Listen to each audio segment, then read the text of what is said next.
They want to continue to dump. So I must have a strategy of how to survive, because 20 billion of investment is too big to fail. You know, it's just too big to fail. So we're in a situation where we'll continue to play cat and mouse. And, you know, at the end of the day, somebody will give up. Either we give up or they will give up. And I don't think if I will give up. It's okay. No, don't worry. Let me answer him. Yes. Well, you are talking about sabotage. And I'm happy that you are also here in Nigeria. I don't know whether Mele Kyari is still in town. But I think you should go to his house in Maitama and ask him how many sabotages the Port Harcourt refinery repairs went through. I think he'll be able to tell you. But I'm telling you, he told me many times they have had more than 100 sabotages at the refinery. You can ask him, he will tell you. So our own, yes, when they even sabotage you, they go and remove. We have a boiler, you know boiler? 400 tons is the largest boiler ever built in the world. It was under operation. Somebody went there and removed a spare part out of it.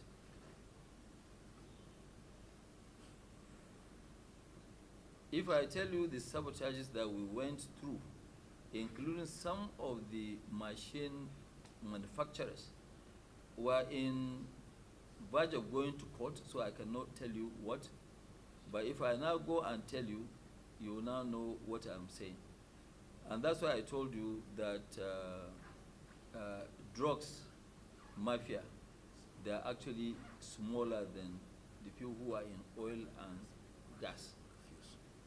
Because in the drug, most of people who are in the drugs, you know yourselves. But in the oil sector, they have roped so many people in. So about whether, you know, somebody will, I mean, you should ask now, how come now, for example, all the pipelines that we built, right from the military we held, but I was told that the marketers have met with the people from, you know, with Farouk, I was told to make sure that, yes, that price should be maintained high. But this price, we are going to start with MRS stations, most likely on Tuesday. In Lagos, they will be able to, that 900 and something, you won't see it again. Okay, we have also asked members of IFMAN to now come. We have also asked the, you know, anybody who can buy 10 trucks to come and buy 10 trucks at 699. We are going to use whatever resources that we have to make sure that we crash the price down. We will get these sales.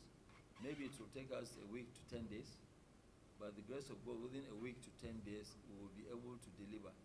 We don't want to see, at least for this December, January, to sell petroleum product more than 740 naira nationwide. We'll continue. The ones that want to keep the price to sabotage the refinery, we will fight as much as we can to make sure that these prices are down. You are right. Even now when I was coming here, I saw people selling at 910, 920. But that's not the price, because if you have money to come and buy, you can pick up at 699. And freight within Lagos is 10 naira, maximum 15 naira. Maximum. So if it's 10 naira, maximum 15 naira, it is going to cost you 715. Why do you want to sell at 900? Because those period of PFI by NMPC has passed. You know, that corruption era is no more. So if it's no more, people should get the real, you know, price. I cannot come now and take a hit, because we too, did we make money before? No, I mean, we didn't make money. But you know, as we speak now, even our tanks are full because the NMDPRA has issued reckless licenses. And we have to now go and complain to the government because they normally issue licenses at the middle of the month. So they are now ready to issue license for about 7.5 billion liters for the first quarter of 2026. Despite that, we are guaranteed to supply enough quantity. If you are talking about, somebody was talking about whether monopoly, do we stop anybody? They issued 47 licenses. Let those people come and put up a refinery there, or let them go and buy even NNPC's one and operate them. If it's profitable, they should go and do that now. NNPC was the only that was bringing before. Now we are the only ones, and the few modular refineries that are doing. Those modular refineries, I can tell you for nothing, they are almost on the verge of collapse. None of them is making a dime. So you are right. Definitely we will enforce that low price. We will make sure that, yes, but I mean, it's also easy. If you have your truck, you can come here and buy. We are selling at 699 naira. And the 699, it includes also the percentage of NMDPRA. So what actually comes to us is about 380 something, you know.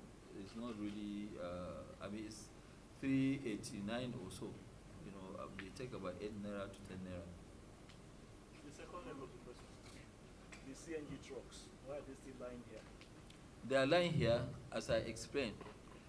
They are all okay for us to use them to deliver. You can see, even we don't want them here because you can see, in fact, they will take you people around and show you. We don't have space anymore at the refinery. So what we are trying to do is to get them on the road because they are not to be packed. But the main issue and the problem that we have is that those seals are not yet here. You know, when you load, you have to seal the this thing. Otherwise, the drivers will take some of it as their own share. And we don't want the drivers to do that. So what we are going to try and do is to try and make sure that your goods are safe. Because you are paying us who are taking the risk of delivering to you, including insurance, including everything. We want to really transform the market. And you can go out there and see our trucks and also see the quality some of these trucks loading. Some of them, they are actually not fit to be loaded. So whether we buy these trucks or not, the industry needs a major revolution by making sure that there are enough available good trucks to be given. In fact, it is only in Nigeria that we are using even trucks for a long journey. Majority of all these East Southern African countries, even in Ghana, they are using mainly pipelines. But our own pipelines, you know, in connivance between the you know, marketers and co, they've been destroyed. None of the depots, Nigeria built 22 depots, all of them linked from the refineries, from the import, from everything, fine. You see, but people are always trying to look at the negative. When you look at it, since when have Nigeria been having problems with fuel queues? Since 1972. Now you have this problem. Somebody addressed the problem, and you are calling the company that addressed this issue names. Only in Nigeria. I've never ever had it anywhere where somebody will say, yes, monopoly. Monopoly how? Well, you know, I mean, Standard Oil before in America, were they not the only ones? So fine. What you do is that you invite more people to invest. When you invite more people to invest, when you have a lot of this, then you can now start saying, okay, fine, no, you cannot have 80% share. You cannot have, then you can now say, no, okay, you regulate. But even if you are going to regulate, then what are you regulating? You don't use imports to checkmate domestic production, because you are creating jobs elsewhere. Whether we have risked our own money, whether regulator wants us to be alive or not, we'll still be alive. Every day, when we bring in ships to come and offload, it takes days for us to have clearance, which shouldn't be the case, but we're fighting that we're going to clear it and we won't have those issues again.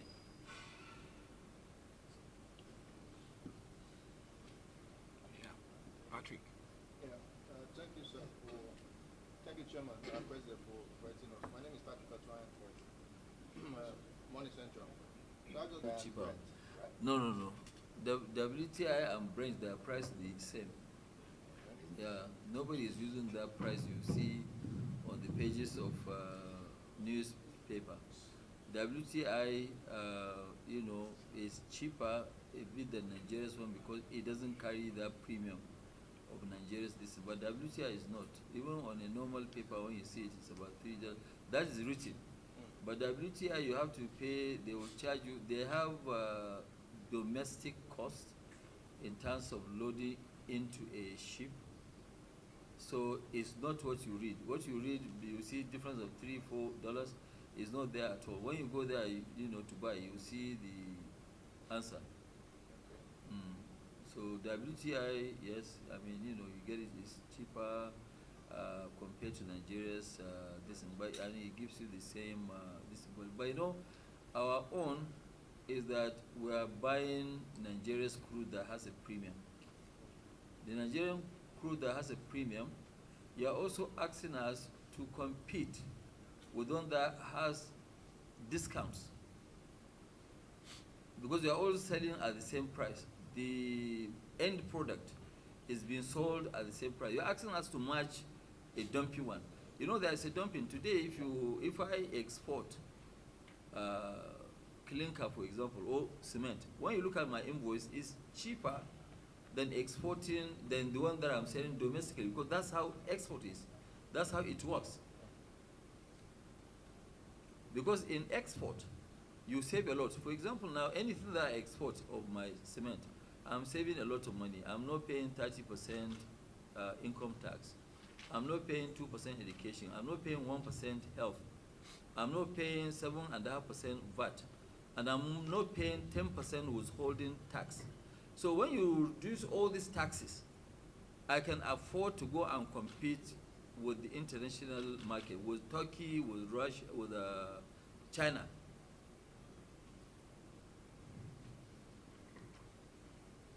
The second leg of my question is for the fertilizer plant. Right. The second leg of my question is for the fertilizer plant that is going to be listed next year.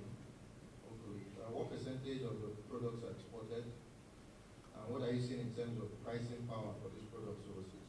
In terms of like products competing with other things? Well, it depends on the season of the support the farmers normally get from government. You know, sometimes Nigeria takes maybe about 20-23%. You know, up to now, our farmers are not using much of the fertilizer, because if you look at the Abuja, agreement that was signed, it was agreed and signed in Abuja that all farmers in Africa must use minimum of 50 kg per hectare to be able to see the yield improvement of their crops.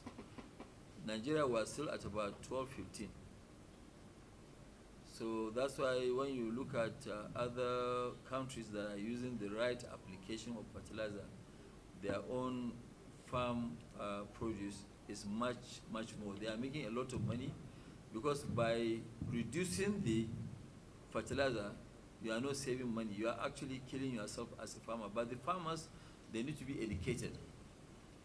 You know, but I mean, by 2028, Nigeria will supply most of the urea fertilizer that is needed in the African continent.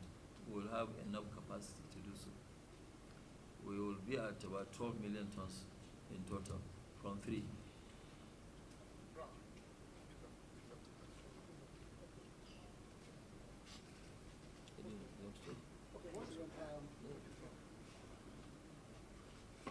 Let them know use the message. All the headline is, you know, Farouk paid. You dropped it. Well, you know, let me answer your last question first.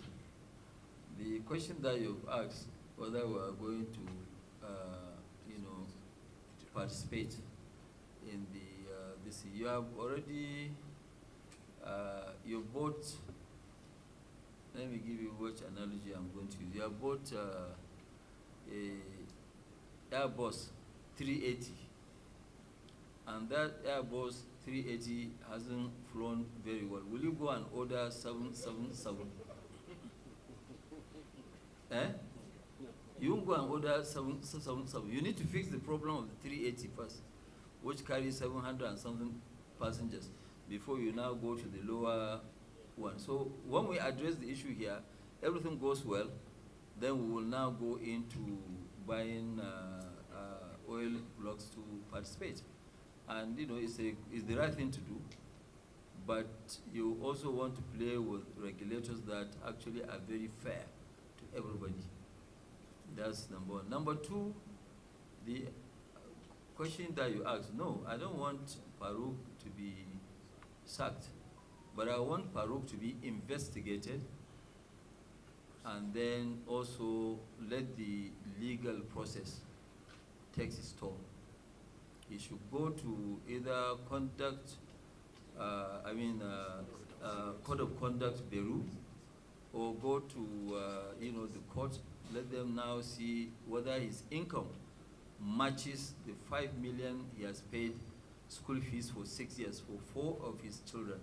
This without tickets, or this without anything. And then also after that one, they are all have finished university. If you give those accounts, then his name will be clear. He doesn't need to be sacked. But let him clear that he has no compromise his various positions in government, okay, at the cost of Nigerians. Okay, when a lot of people in Sokoto, they can't even go to school because of 100,000 naira. The regulator is very smart, Farouk is very smart. So what he's doing, he's only telling Nigerians what is being taken out of the refinery. Okay, so what has been taken out of the refinery is totally different than what the refinery has produced. It's like you go to a market where a market is oversupplied. If it's oversupplied, obviously, yes, we can't come and throw it into the sea now, just to prove to people. But that is why, when we got tired of all this, his misleading information, we now say, okay, you know what? This is it. We even wrote him a letter that now you come, every day check our stock, which we don't want to share before, because people can take position on our, stocks. That's how the market works. But we don't even mind to lose money. Come and take our stock every day, publish what we have produced and what we have in stock, so that Nigerians can be they can be assured that there's more than enough to supply the domestic market. So the question is that, there's no need, there's no point of just making sure that, yes, you keep dumping stuff in the market. There's no country you can go and do this. Because all the other countries in Africa, everybody is praying every day to see that they have a refinery. We have President of Uganda. What he said that, somebody asked him, what legacy do you want to leave when you are, leaving this office? He said that I want to make sure I establish my refinery. We have established our own. But regulator has said that, no, you must die.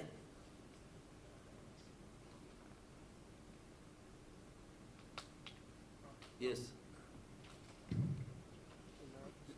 The second aspect of the question. Okay, yeah, sorry, yes. The second, yeah, the second aspect that you asked me, yes. No, we're not getting enough crude, still. So that's why we buy from Ghana, we buy from, some few African countries. We buy from US.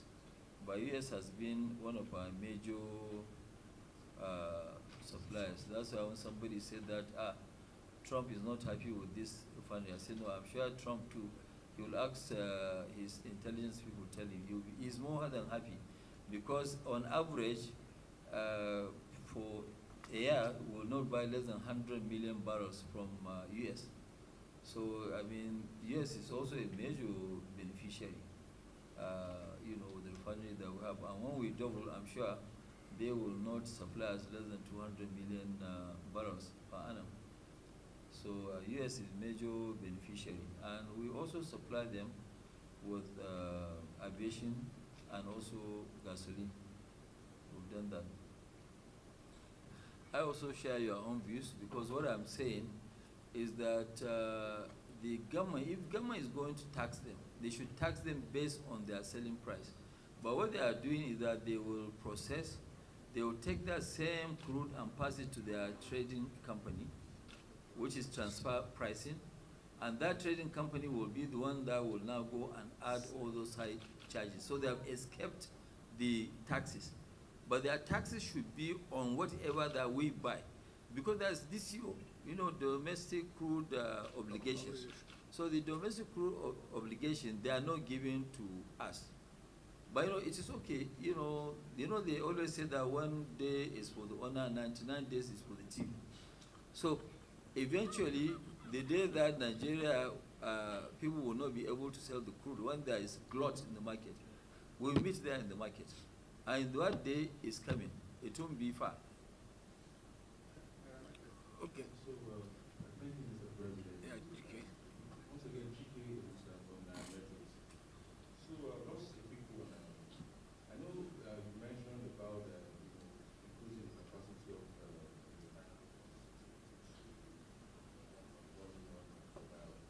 so, I just wanted to ask, are you expecting any international investor or like NFPC, are they going to include that and the refinery of the 8% that they had?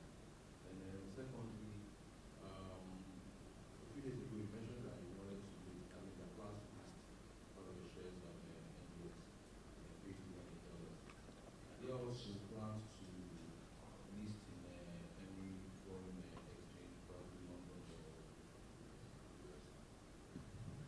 I think at the moment, really, our main interest is to list at the exchange so that every living Nigerian can own part of the refinery. At least if you own, and I even, somebody asked me a question, is it 5 or 10% you want to sell? And I said that when we are going to sell the shares, we will not put a cap.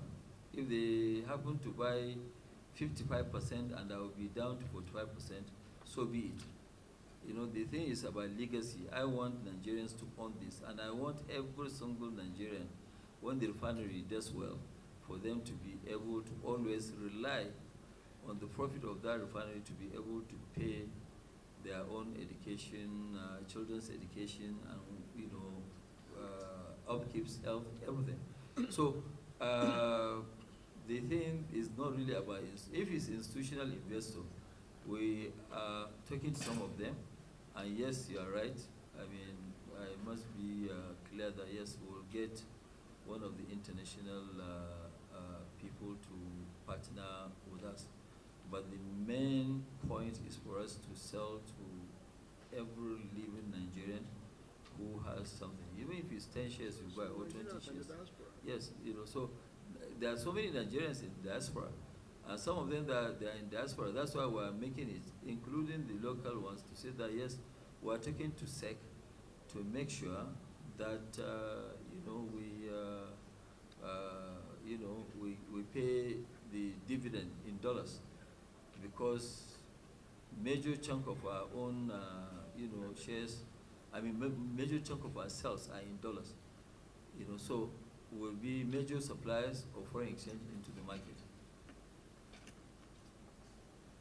But the issue is that you also have to know that we have to also move. We have to be very, very tough, because especially with this announcement of our own, the international and local and everybody, majority of them, they're all up in arms to make sure that this doesn't happen, but it will happen. I will invite you as soon as we start the piling. Piling is going to start very soon. I'm going to invite you, and most likely we'll have groundbreaking ceremony soon. But we have already started ordering our machines. Equipments have already started ordering. We already placed orders for some of our machines, and we'll continue. Gentlemen of the media, I want you to, because you can Google, the price that we're selling today, 46 cents or 45 cents per liter, there's nowhere, even in Saudi Arabia, is 30% more expensive than Nigeria. Saudi Arabia is 30% more than Nigeria today. Okay? And it's not a hidden price, no, we're even advertising. And that's what it is. You know, so I mean, you can see the benefit. It's not also a state-owned company. Yeah. You know, it's a privately owned company. So it's not that we're, you know, giving this, but I mean, as we go along, the cost will be clearer. That's a very interesting question. Well, you know, people don't know. The president signed the paper on the 21st of October, asking for immediate implementation of 15% Belarusian tax, okay, to protect the domestic industry. And on the 4th, you can also check your media houses. I think it's on the 4th of November, Dangote refinery reduced price by 49 naira. So if we are to go by the 15%, why am I in a hurry now? You know, President has already approved. Add 15% tax.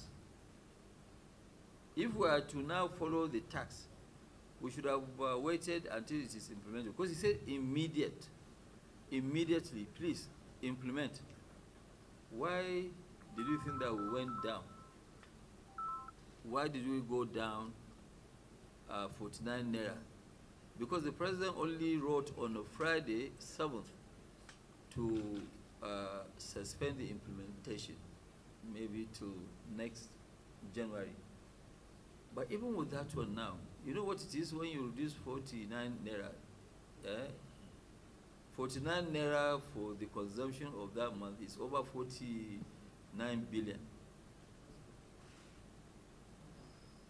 49 naira times 1.5 billion is actually 60 billion naira. So it's not a chicken change amount of money. So what we have even proved to people is to say that yes, we are not looking at that 15%, or 15% is nothing. 15% is just to make sure that it gives a warning to these people not to import, just like what Prof said earlier. Because you don't actually, if you now have a small stadium in your house, you have 22 of your children playing football on both the two sides. Will you open that gate and say, well, everybody should come in? They will throw out your children now. They won't be able to play. So when you look at it, that is what we did. By making sure that, yes, this is it. For the marketers, if I pray and I wish they will even lose more. Because I'm not printing money, I'm also losing money. It's not that I'm making money. They want imports to continue. I don't think it is right. They want to continue to dump. So I must have a strategy of how to survive, because 20 billion of investment is too big to fail. You know, it is too big to fail. So we're in a situation where we'll continue to play cat and mouse. And, you know, at the end of the day, somebody will give up. Either we give up or they will give up. And I don't think if I will give up. It's okay. No, don't worry. Let me answer him. Yes. Well, you are talking about sabotage. And I'm happy that you are also here in Nigeria. I don't know whether Mele Kyari is still in town. But I think you should go to his house in Maitama and ask him how many sabotages the Port Harcourt refinery repairs went to. I think he'll be able to tell you. But I'm telling you, he told me many times they have had more than 100 sabotages at the refinery. You can ask him, he will tell you. So our own, yes, when they even sabotage you, they go and remove. We have a boiler, you know boiler? 400 tons is the largest boiler ever built in the world. It was under operation. Somebody went there and removed a spare part out of it.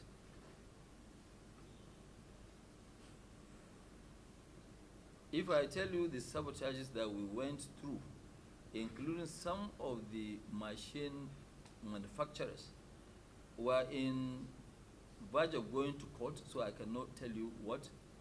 But if I now go and tell you, you will now know what I'm saying.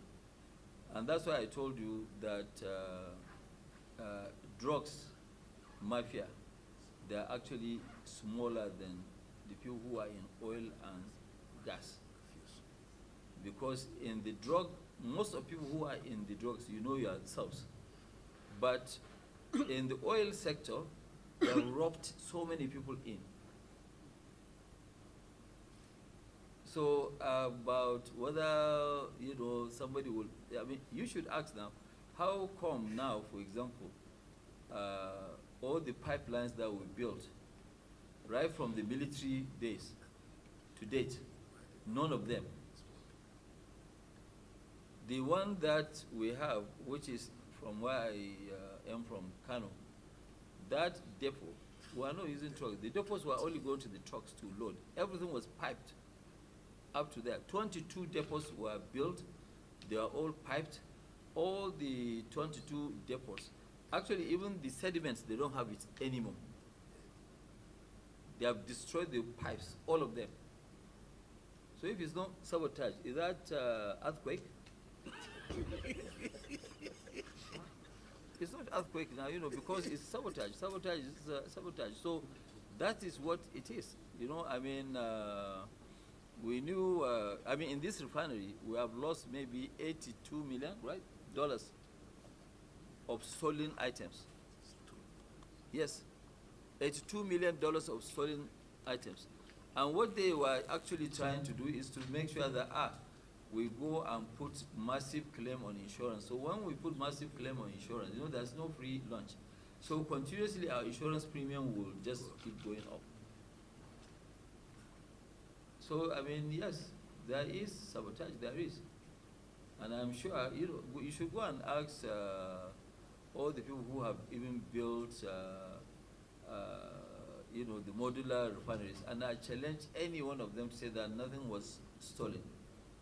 And people will come here with long distance, they will cut cables and put it, rope it on their body to try and see how they can take it out. And when you ask them, okay, fine, what are you doing with it? It's just sabotage.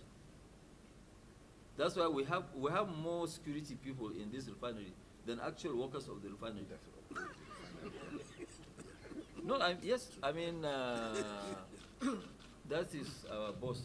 Manku, how many thousands of people do you have here? 2,000. Eh? About 2,000, more than 2,000. It's not very good for me to mention the culture. Yes. More than 2,000. More than 2,000 people, security alone here. And I'm not talking about just normal security with a little, no, real security people. So don't, you know, it's not a joke. Yes. That's why I said that, you know, what I was saying before, I said that if I have a big enemy, my prayer for him is to go and build a refinery.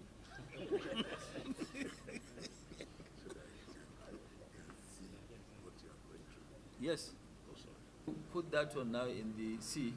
The same people now, they will go and try and bust it. Because you won't see them when they are doing it now. If you are, who will go with that heavy waves of River Niger to go and do what? You can't now. Are you using canoe or what? It's not possible now. It's not possible. You have a bakery, and I have your template. I know that your cost is 1,000 naira, and I'm coming to sell that bread in front of your bakery at 800. What is that? Is that, are you praying for me or you are sabotaging me? So that is sabotage. And the issue is that all what I'm just saying, the key message is that I think we are allowing Farouk to destroy the economy of Nigeria, and I think we should not allow him to continue sabotaging and destroying the economy of Nigeria. Like what I keep saying that, look, we have a refinery. Even if Farouk will be there for the next 100 years, we cannot close this refinery. Even at a loss, we have to continue to run the refinery. It's too big to allow it. I mean, have you ever seen an airline that's losing money that will go and just shut down? They won't shut down now. They will continue struggling, praying for a better day to come. That better day will come.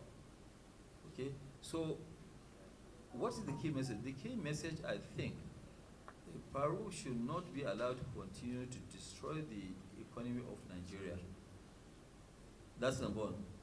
Number 1, B, C, D, E, F, it is that he has to be charged to either CCB, no, it's CCB, I think. No, Code of Conduct Bureau, because they have his returns. He must have filed and, register what he had. And so he needs to tell, because he's been working for government all his life. So he should tell, I know what it is. I told you earlier, I will not be able to afford sending 4 of my children to a secondary school, not university, to a secondary school to Switzerland at $5 million for the 6 years of 4 kids that he has. Okay, if you deny, as a matter of fact, if you deny, because after I know that it will be the major headline tomorrow. So when he denies it, I will publish with my name, saying that these are the schools that they attended and co. As a matter of fact, I will sue those schools to publish how much of fees he has paid for all the time that they were there, including now the other information which you don't have. He should give us the universities they went to and spent 4 years, how much he has paid. I know that one of them just finished Harvard, and tuition alone he paid $150,000. That is the main story tomorrow. Okay? Thank you.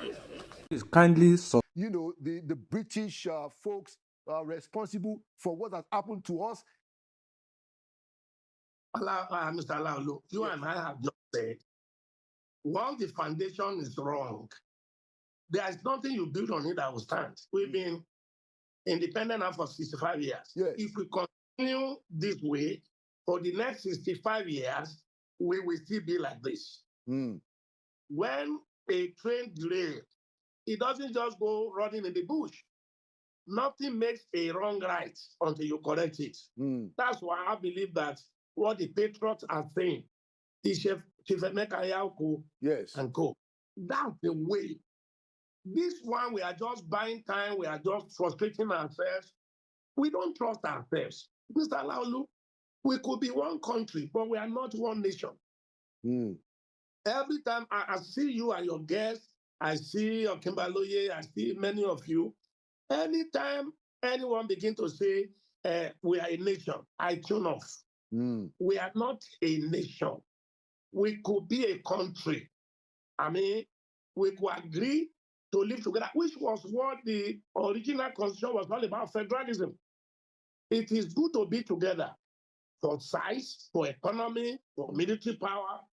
But to say that, look, Google, again, I'll be asking you to do a lot of Google and find out the meaning of a nation. A nation is a community of people with the same ancestry, the same tradition, the same culture, the same value system, the same vision, the same mission. Laulu, are we that? We were different nations different kingdoms before the British came to colonize us and forced us together in an amalgamation of evil. And you know that we were amalgamated for their own commercial purposes. And when the military came, they entrenched that modernization. They entrenched it on us.